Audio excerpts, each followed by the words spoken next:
Hello folks, and a warm welcome. You're tuned in to My Meditation, the indoor series. My name's Guy Cross, and I'll be introducing you to some interesting people with some interesting ways of using the indoors to help sustain a healthy frame of mind. Sometimes, especially for outdoor lovers or people who can't physically leave the house, it can be hard to keep yourself occupied while confined to your home. I've always been curious as to how other people used indoor hobbies and activities to take care of themselves, and that curiosity led to the birth of this podcast series. My guests will talk about their favourite indoor hobby, and will go into depth of how it helps them find peace of mind. Hopefully one of, if not many of the hobbies within this series will help you, or at the very least inspire you. And that's the whole aim of these podcasts, to fill you with ideas that maybe you hadn't thought of before, and to hear some positive, encouraging, real-life stories from my guests. Sometimes, just hearing someone else's perspective on a hobby or activity gives you a fresh new way of looking at it, which can't be a bad thing, right? So without further ado, let's meet this week's guest. Hello everyone. So this week I'm with Trina King, who's from Buckley in North Wales. She works as a tattoo artist and a body piercer, and she has a huge passion for art in general.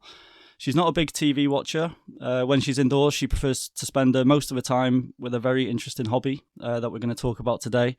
So hello Trina, thanks for joining us today. Hiya, thanks for having me. How are you doing today? Yes, I'm good, thank you. Cool man, cool. I've been looking forward to this podcast for a little while. I'd just like to start on your work and your passion for art, actually. When did that start? I've been interested in art for as long as I can remember, really. I loved it in school. I wasn't particularly brilliant at it, but I just really enjoyed the process. And then I carried it on into college because I didn't really know what else to do with myself at that point.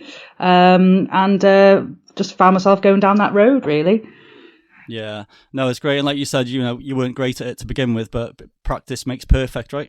Exactly, yeah. No one's born an amazing artist. It's all practice, practice, practice. Yeah, exactly. And I mean, you must be quite confident now with doing tattooing. I mean, you're putting things on people's bodies permanently, so you must have a bit of confidence to do that.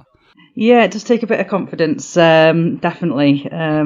Yeah, it's something that's not very easy to get into, but once you're into it, it seems to go quite well. Well, it has done for me so far. And when did you start tattooing?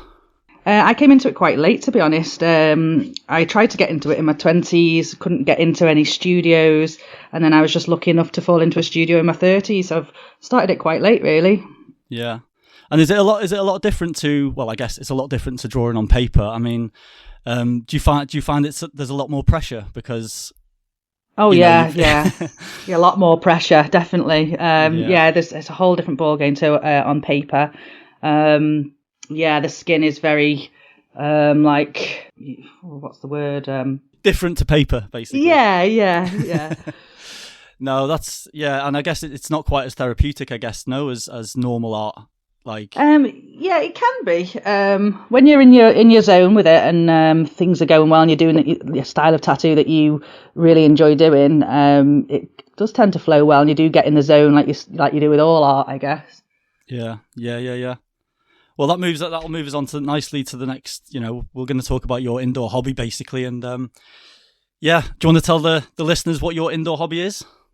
Well, I'm a bit of a fanatic about houseplants, so I've got myself a little bit of a jungle going on at my house. Indoor plant lover. Yes. No, that's cool. Do you want to tell the listeners a little bit about that? I mean, where'd you begin?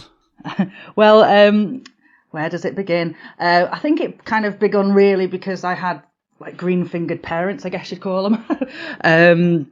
My dad was collecting succulents and cacti when I was a kid, and my mum was always into anything flower-based and vegetables and germinating things and planting them herself, that sort of thing. So I kind of was destined for it, I guess.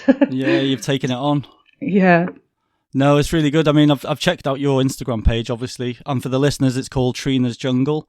I'll put a link in the show notes as well. So, but yeah, you've got some really interesting things. I mean, it's not just the plants either, is it? I seen one the other day where you had a plant in like a jar, and there was just loads of roots and stuff, and you were getting really passionate about the roots of this plant. Yeah. I think it's like kind of a thing with plants where when you get into them to a certain degree, you can't help but make more plants propagating. So a lot of the plants that I have, you can basically cut a bit off, put it in water, and watch the roots grow, and that's kind of therapeutic as well, you know. Yeah, basically seeing what goes on underground, but in a jar. In a Exactly, way. like you wouldn't usually see that part of the plant growing, I guess. So it's kind of interesting to look at it from that perspective. Yeah. So I mean, for the listeners, is it as easy as kind of getting a plant and then just cutting a little piece off and It depends on the plant, to be honest. There's so many different types of plants. Some of them don't like to be propagated in water. Some of them you can just chop a bit off and put it in the soil and soil propagate. Things like succulents, you can do that with. Yeah. But yes, it lends well to some plants better than others. Yeah, and I guess there's plenty of information online to do all of this. Is that how you've learned a lot of what you're doing now, or did most of your knowledge come from your parents? Most of my knowledge now with propagating and things like that, and the plants that I have now, it's all self-taught really, yeah, off the internet, from books, anything like that. Because it's kind of like a specialty thing that I've gone down the road of, I guess you could call it, with the more of like the rare type of plants. Yeah, that's what I was going to say, actually. I was going to lead on to is the different types of climates plants need, and obviously like cactus, they need, they're happy in the dry weather, but then obviously you have ones that need a lot of moisture and stuff. So how do you deal with plants that need different needs? Well, I think it's a case of different plants' needs for different areas of the house is always a good one. Like if you've got a really sunny most of the day window, that would be great for like succulents and cacti and things that want direct sun. And then quite a lot of the other types that I have don't really need direct sun, so they don't need to be like in full sun in a window. They could be in most places in a room, I guess, low to medium light, and they're quite happy really. They're mainly jungle plants that I have in those conditions. Around my bedroom is filled with jungle plants. Okay, is that where the name Trina's Jungle came from? Yeah, exactly. Yeah. So they're from cool. like all different places around the world, like Mexico and tropical places like that. Yeah. It's got quite a mixed bag really of all different types from different places. No, that's cool. And I mean, do you? I just talked before about that one I seen in the jar with the roots and stuff. But do you have plants that you would specifically kind of grow in a jar as well, or are plants generally, like outside, so to speak? I mean, the ones I grow in jars, a lot of the time I'm mainly just propagating them, so I'm making more of them. That's why they're sort of in a jar. So I'll cut a bit off, and a lot of the time, my type of plants, the aroids, they have like a aerial root. So if I cut below a node, which is like a junction on the stem, there's like an aerial root that's already like a mini root that sort of in the wild it would drink up the moisture in the air in the rainforest, so like the humidity. So if I cut that off and I put it in either some water or maybe some moss, like some sphagnum moss, which you can get from like B&Q or wherever, they will also root in that as well. Yeah. So the jar thing is just like a way of making more plants, I guess. Yeah. And being able to see the roots while they develop. Yeah, to see what's going on underneath, kind of thing. Yeah. All the other type of plants that are mature plants, already formed plants. A lot of the time they're not really in jars; they are just in like a normal pot, Yeah.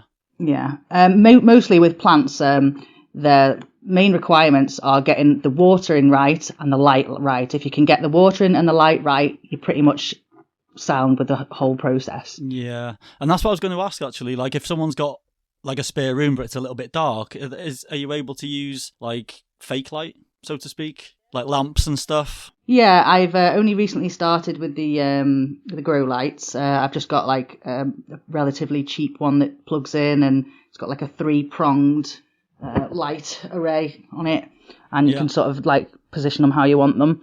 I've only been using that for maybe 6 to 9 months, something like that, and so far it's going well. The only reason I got them was because over the winter months, when your light is a little bit lesser than usual, I think I was just giving my plants a boost, in the darker corners. Yeah. So they do help. Yeah. Oh, cool. Yeah, I'm just thinking, for the listeners, they might be interested in doing this, but they're thinking, well, I haven't really got a room that has a lot of light. It's just an option, isn't it? Like you can still do this hobby, even with the help of some lamps and stuff, which is great. Yeah, definitely. I mean, I follow other Instagram pages who are in apartments or basements, and they've got no natural light, and they do everything via, lights. So yeah, it is definitely doable. It doesn't make your plants unhealthy. You just got to get the right amount of light for the right plant. Again, same sort of situation. Yeah. It's crazy. It's just like getting the mixture right, basically, isn't it? It's like making a cake. Exactly. You got to get the right ingredients right, and then you end up with the perfect cake. Exactly. Like most people would kill a plant by overwatering. That is the fastest way to kill a plant, overwatering. Yeah, right. People kill them with love. yeah, trying to give them too much, yeah. Exactly. No, that's cool. And have you got plants that, well, I guess there is plants that prefer the dark. Do you go down that kind of avenue, or are they more kind of... Dark wise, like no plant really wants to thrive in the dark as such. They can survive in relatively low light, but if you give them no light at all, they will just go pretty much dormant or die. They need the chlorophyll to be able to photosynthesize and produce the energy it needs. So. Yeah. I guess I was thinking more kind of like fungi and moss and that kind of stuff. Oh yeah, I haven't gone down the fungi route. No, but I would be interested to. Yeah, not yet. It's on my list of things to get into, though. I was just thinking it's kind of like it's the other side of the spectrum with the light, but it's also very interesting, I guess, isn't it? What can grow in the darkness, Yeah, I think my most low light tolerant plant, I suppose you'd call it, is a syngonium, which is again a jungle plant, and they live on the jungle floors and stuff, and they're pretty used to being in quite dark situations. And then they'll just find a tree or something and climb the tree up to the light. So, there are kind of plants, those jungle plants that do deal well with low light. But not no light. Yeah. No, I don't think anything thrives in the darkness, That's too right. much, does it, to be honest? And what have you got any favourite plants? Could I ask, have you got like 3 favourite plants you could name me now? Well, I kind of go off the genus. I've got like favorite genus of plants. So I like. Explain to me what that is, and the listeners, because these are words we probably won't understand. It's like the category, the family, the category, I suppose you'd call it. Yeah. So everyone will probably be like, they'd know what a monstera was. It's quite a popular plant. There were big leaves that are split.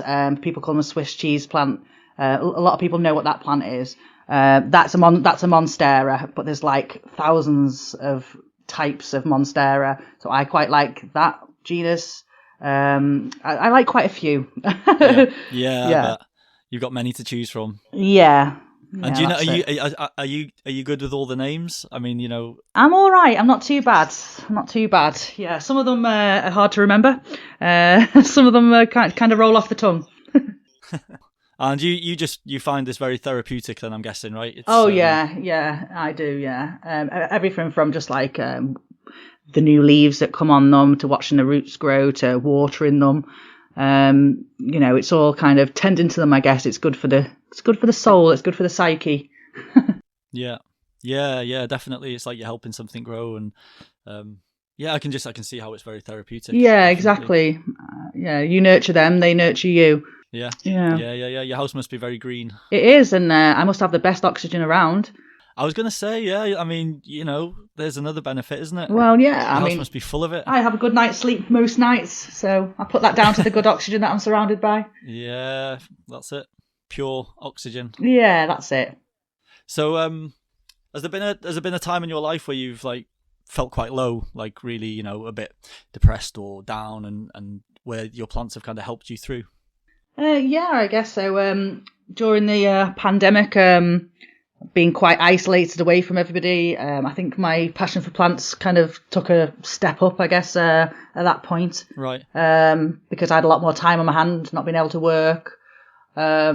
Yeah, I guess you weren't able to. You mean the tattooing and the piercing, right? It had to kind of stop.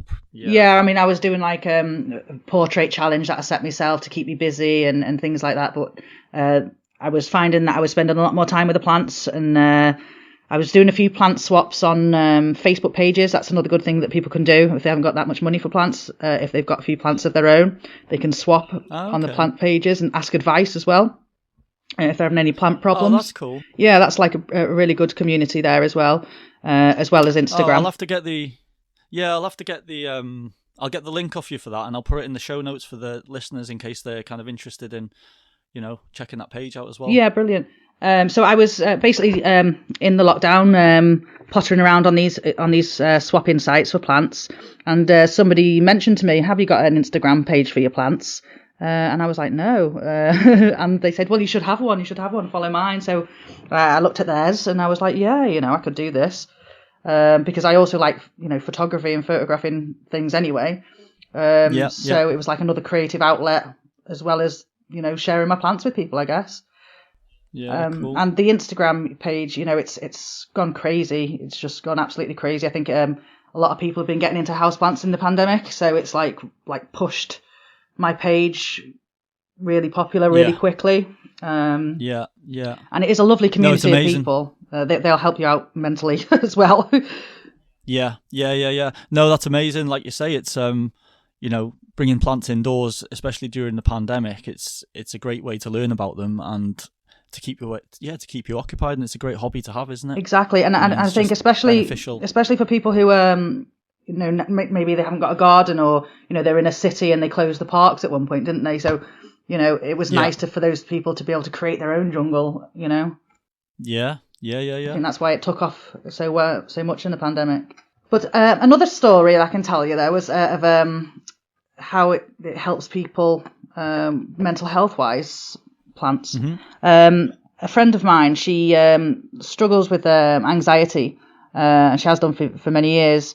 Anyway, I gave her a couple of plants, and she really enjoyed looking after them and watching them grow. And every few weeks, she was sending me updates on these plants, and it's really nice. And she started making her own little jungle in her animal room where she keeps her reptiles. And and she said that it's helped her tremendously, just having a little zen place to go to.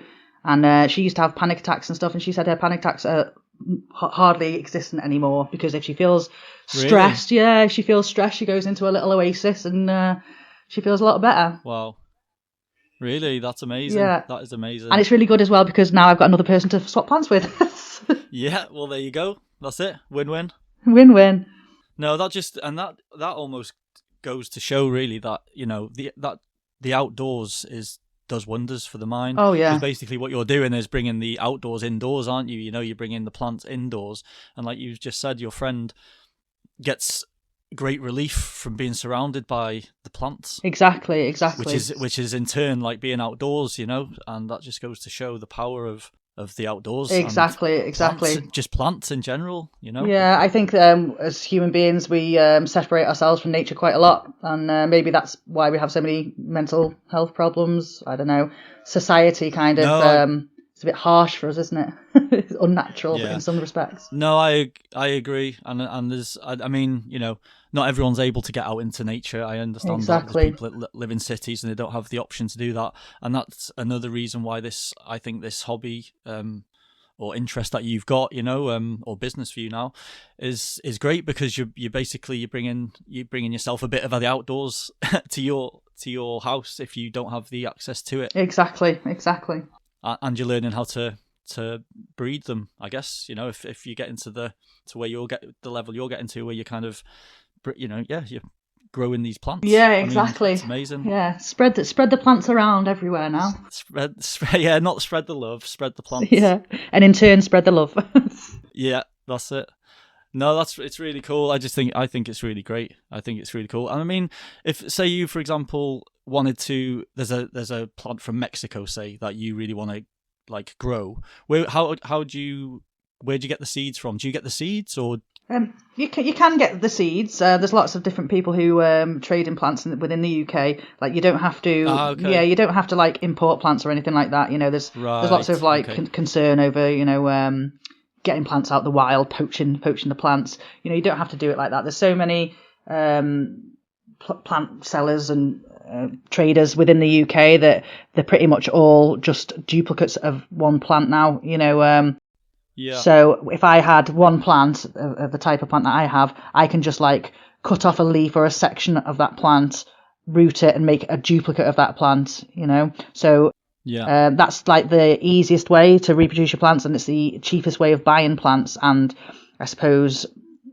the most successful way of doing it for beginners. Rather than trying to germinate a seed and is it going to live, is it going to die, that sort of thing. That was going to be my next question actually, was what's the easiest way for someone to begin? If I was to say to you, where would you start? Where would you tell someone to begin if they wanted to start?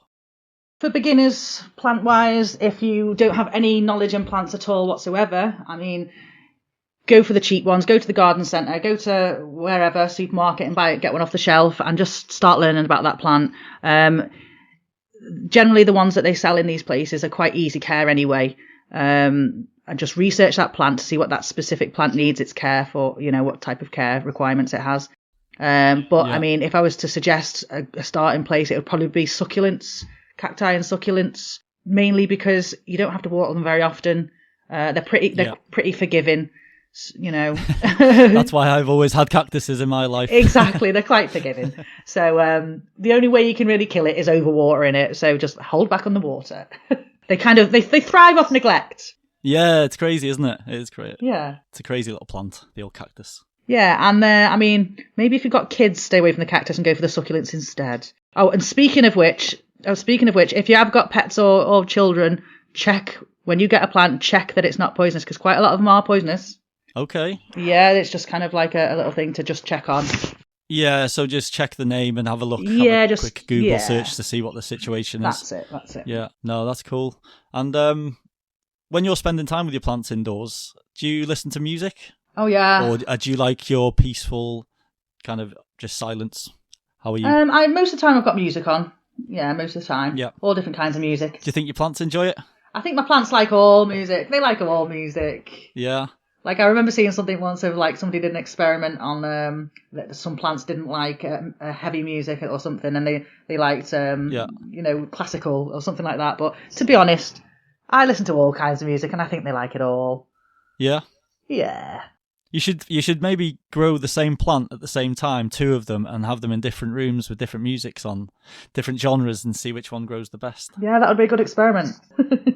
And you enjoy the outdoors as well, don't you? You like getting out into nature and stuff. Yeah, I'm lucky enough to be mobile, and I'm able to get out into nature. I mean, North Wales, we're surrounded by beautiful, beautiful countryside, so yeah, we are. I'm lucky. I'm very privileged in that respect. Yeah. And again, do you like listening to music when you're out on a hike on your own, or do you like the sounds of the nature? Oh, I like the sounds of nature when I'm outdoors. I rarely take like music with me when I'm out, to be honest. Okay. I mean, I listen to it in the car on the way there, but then I wouldn't take it out of the car on a walk with me, so. Yeah. Yes, I love the birds and the sounds. Yeah, it's so peaceful, isn't it? Yeah. Yeah, cool. And I've a question I ask all of my guests is, have you got like a little story of gratitude where you've just felt really grateful for the most simple things in life?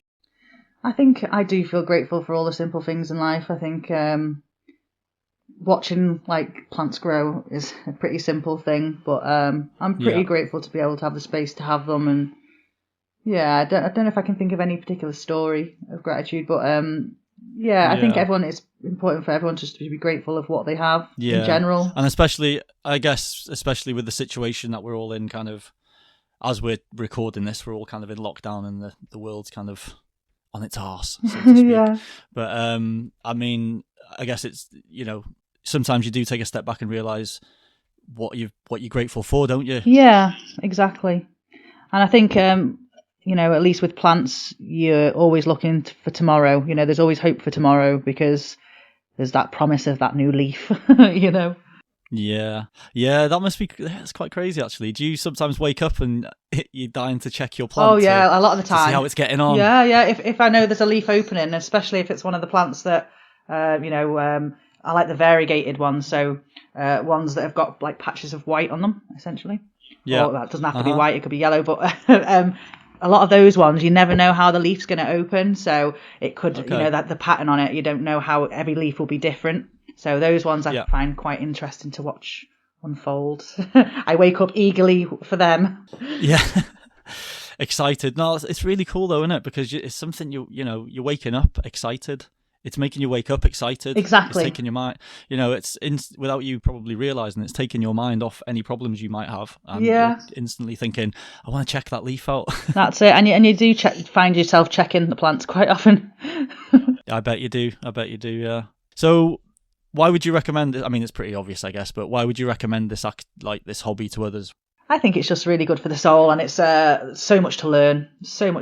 So, it's like you become wiser. I think it's everyone should have a basic in plants, just how to fertilize how to propagate, how to germinate a seed, simple things so that if ever the world does go completely to pot, you can grow your own food. I think it's one of those things that everybody should know, Yeah, and that's how it seemed, it's almost like the basics are going to be the most important things for us to learn in the future. Exactly. As far as I can see. Exactly. Yeah. But that's another conversation, isn't it? It is. We could go on forever, couldn't we? Anyways, Trina, thanks a lot. I mean, there's a little section at the end of the podcast that I call Turn the Table, and that's when the guest gets to ask me a question. I don't know whether you have a question for me today or whether you don't. Well, I was going to ask you, what plant have you got? Do you own a plant right now? But you kind of answered it before. Yeah, I mean, with my lifestyle right now, it's very difficult for me to have plants because I'm not in the same place for longer than 3 or 4 weeks at a time. Yeah, that could be difficult. So I can't. It's very difficult for me, and that's why I said before I have cactuses in my life right now, because I do have one cactus that I have, and it does survive the whole time I'm away from it until I go back to it and then give it a little bit of water. Yeah, cacti and succulents are definitely your plants. Yeah, succulent. Maybe I should look into getting some succulents, but no, I if and when I settle, I would love to have a lot of plants and to know a lot about them as well. Like what you're doing basically, and have, because you need to know about them, don't you? If you want to have them and you want to have healthy plants around your house, you need to kind of know how to treat them. Oh, so, yeah, definitely. Like you said, then you need, even if it's just the basics of how much water you need to give it a day or how much light it needs a day, it's all going to make a difference, isn't it? It certainly is. And now you know where to come if you want a new cactus or succulent, because I've got some of those as well. I'll check your Instagram page out as soon as I get off this. Now I'll be checking it out and I'll be putting my order in. Yeah, go for it. And just for the listeners, I guess, are you selling these plants now? Is this like a business that you're making out of your hobby? A lot of the time, I'm just, when I take cuttings, sometimes I'll sell them or sometimes I'll use them to swap with other plant people. I wouldn't say it was a business just yet. It's more just of the odd sale, I suppose. I mean, I could go further down the route of a business with it, but I am very pushed for time with my day job, so it would have to depend on whether we go back into another lockdown, I suppose. If we're indefinitely in and out of lockdowns, then I might change my business to the plant world full time. Yeah, well, yeah, I can understand that. Yeah, but for now, I'm chocker with clients at the moment, because obviously everyone's been waiting for months to get going with tattooing, so I'll have to deal with all that over the next few months. Yeah. Well, I suppose it's quite a nice change for you as well, and you'll get your therapeutic fix out of that also, won't you? So yeah, it'd be good to get back to work, a bit of normality. Yeah. Well, thanks a lot, Trina. It's been great chatting to you today, and I'm sure you've given the listeners loads to think about, and hopefully they'll pick up a new little hobby or something and get their little green fingers out and give some plants a go. Yeah, hopefully. I think it's good for everybody to do that. Definitely. Yeah, and like I said, I'll put Trina's the link to her Instagram page in the show notes. So yeah, no problem. Any questions you've got, I'm guessing you'll be happy to ask, happy to respond. Yeah, no, I help people with planty problems all the time. Yeah, just give me a message on my Instagram and I'll get back to you when I can. I've got quite a few people I help, beginners, so it's fine. Yeah. Everyone's got to start somewhere, right?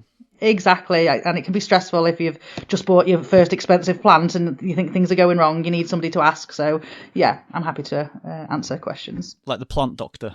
Yeah, I'll do what I can. And a lot of the time, if I can't help, I'll pass you on to somebody I think who can. Yeah, like you say, sounds like you've got a good community in that group page as well. Oh, it's a wonderful community on Instagram for the plants. Yeah. Okay, Trina, that's the end of that. All right, well, thank you for having me. No, thanks for talking to us. I've enjoyed it thoroughly. Cheers. Thanks a lot. Thank you. Okay, take care. Bye. Bye now, bye. Bye. What an interesting chat that was. Trina is clearly very passionate about flora, and so much so that she's turned her living space into a little jungle. Her choice of meditation is not only therapeutic, but it's also very educational. Personally, I think knowledge about plants and how to grow certain ones is going to be very beneficial in the future, and I believe that these skills should be part of our school curriculum. Ironically, when I was recording this episode with Trina, I was doing some voluntary work on a farm here in Wales, and I ended up spending most of my time tending to the vegetable garden and greenhouse. Synchronicity. I learnt a lot about the growing procedure of certain fruit and veg, and now I feel more confident to grow my own foods in the future. Every day's a school day. I'll leave the link to Trina's Instagram page in the show notes, and if you have any questions plant related, she's more than happy to point you in the right direction. Thank you once again for tuning in. If you want to join us over on Facebook and Instagram, then search for My Meditation Podcast. I'll leave the links to both in the show notes, as well as the link to the official My Meditation Podcast channel, which you're more than welcome to subscribe to. The Facebook and Instagram page offer positive, inspiring and light-hearted quotes, photos and videos designed to bring a little happiness into your life. If you found any value from this podcast, I'd highly appreciate it if you could rate it and review it. And if you're feeling extra passionate, then please feel free to share it with the world and spread the word. It all helps the channel grow, which in turn means we can reach more people, which means helping more people. These podcasts are getting released every fortnight, so I hope you can join us for the next, and who knows, it could be about an interesting hobby or activity that could possibly be a life changer for you. Until then, take care and have fun, folks. Peace.